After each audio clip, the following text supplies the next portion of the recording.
കുട്ടികൾക്ക് സ്കൂളിൽ കൊടുത്തുവിടുന്നത് പ്രോൺസ് ബിരിയാണിയാണ്. അപ്പോൾ നമുക്ക് നോക്കാം. കഴുകി ഊറ്റിയ ബിരിയാണി റൈസിലേക്ക് വെള്ളം ചേർക്കുക.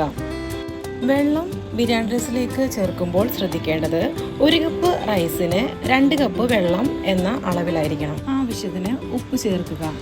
ഉപ്പ് ചേർത്തതിന് ശേഷം കുറച്ച് ലെമൺ കൂടി ആഡ് ചെയ്യണം. ലെമൺ ആഡ് ചെയ്യുന്നത് റൈസ് ഒട്ടിപ്പിടിക്കാതിരിക്കാനാണ്. ബോയിൽ ചെയ്യുന്നത് ഇൻസ്റ്റൻറ്റ് പോട്ടിലാണ്. ഞാനിതിൽ സെറ്റ് ചെയ്യുന്നത് 4 മിനിറ്റാണ്. 4 മിനിറ്റ് കഴിയുമ്പോൾ റൈസ് കുഴഞ്ഞു പോകാതിരിക്കാനായി കുക്കറിൻ്റെ പ്രഷർ റിലീസ് ചെയ്യണം. മാരിനേറ്റ് ചെയ്തിരിക്കുന്ന പ്രോൺസ് ഓയിലും 1 ടീസ്പൂൺ ഗീയും ചേർത്ത് ഫ്രൈ ചെയ്യുക. തലേന്ന് തന്നെ പ്രോൺസ് മാരിനേറ്റ് ചെയ്യുന്നതായിരിക്കും ടേസ്റ്റ് കൂടാൻ നല്ലത്. ഫ്രൈ ചെയ്യുമ്പോൾ കുറച്ച് കറി ലീവ്സ് കൂടി ആഡ് ചെയ്യണം.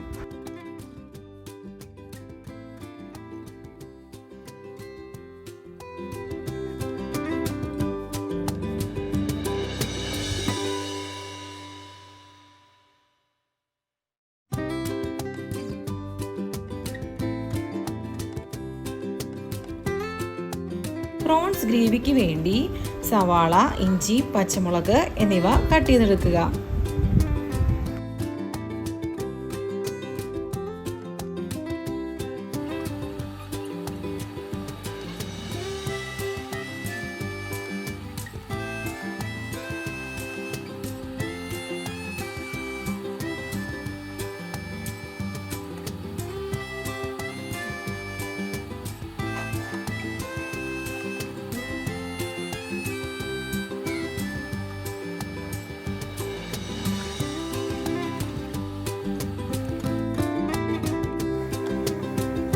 ഗ്രേവിക്ക് വേണ്ടിയിട്ട് സവാള, ഇഞ്ചി, പച്ചമുളക് എന്നിവയെല്ലാം നന്നായി വരട്ടിയെടുക്കുക.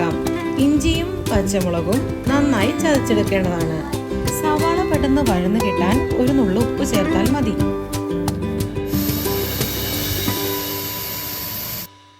പ്രോൺസ് ഗ്രേവിക്ക് വേണ്ടി 2 ടൊമാറ്റോ കൂടി ആഡ് ചെയ്യുക. കട്ട് ചെയ്ത ടൊമാറ്റോ വെജിറ്റബിൾ കട്ടറിൽ ക്രഷ് ചെയ്യുന്നുണ്ട്.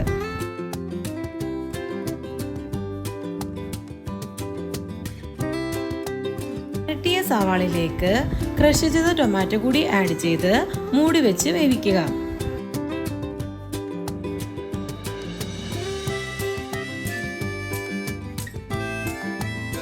ഇതിലേക്ക് ഫ്രൈ ചെയ്ത പ്രോൺസ് കൂടി ആഡ് ചെയ്യണം.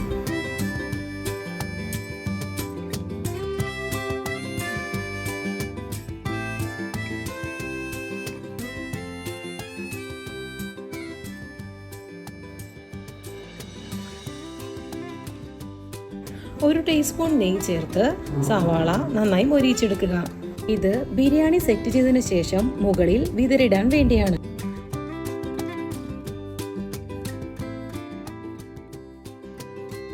ബിരിയാണി സെറ്റ് ചെയ്യുമ്പോൾ ആദ്യം പ്രോൺസ് ഗ്രേവി ഇടുക.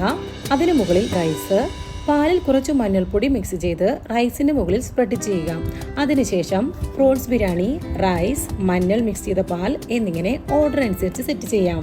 ടോപ്പിൽ ഫ്രൈ ചെയ്ത ഒനിയൻ സ്പ്രെഡ് ചെയ്യുക.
കുട്ടികൾ സ്കൂളിൽ നിന്ന് വന്നതിന് ശേഷം റീൽസ് ഷൂട്ട് ചെയ്തു.